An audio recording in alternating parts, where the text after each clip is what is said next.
Salvation changes how you see things.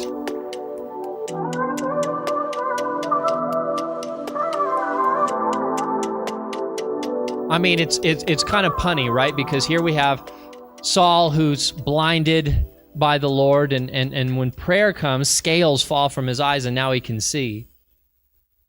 It reminds me of what we were just talking about last week, where Jesus says, I've come to give sight to the blind and to take away sight from those who say they can see. See, the issue is, when we think we are seeing things, we have no idea what we're seeing until Jesus makes the difference. People will always tell you how they see the world.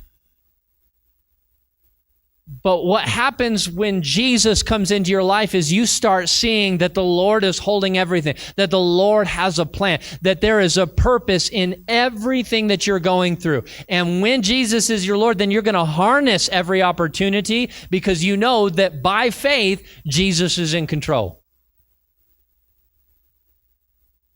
Inward evidence shows that you see things differently. You don't see it the same as everybody else. You see it through the lens of the Lord. It points to the fact that something has changed in you. I need to go here just for a second for somebody here, but when Peter tried to come to talk Jesus out of the crucifixion, you remember that scene?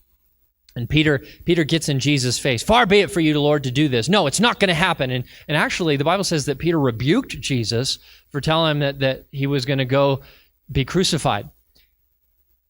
And the Bible says that Jesus turned and he looked at the disciples. And when he looks at the disciples, he says to Peter, not looking back at Peter, that's important. He says to Peter, get behind me, Satan.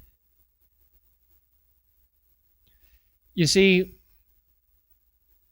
when salvation takes hold of our life, it gets our eyes on the right thing. And we see what's really happening. We can recognize the enemy when he shows up, and we can recognize Jesus when he shows up. When you can start seeing things differently, it's pointing to the fact that Jesus has changed you on the inside.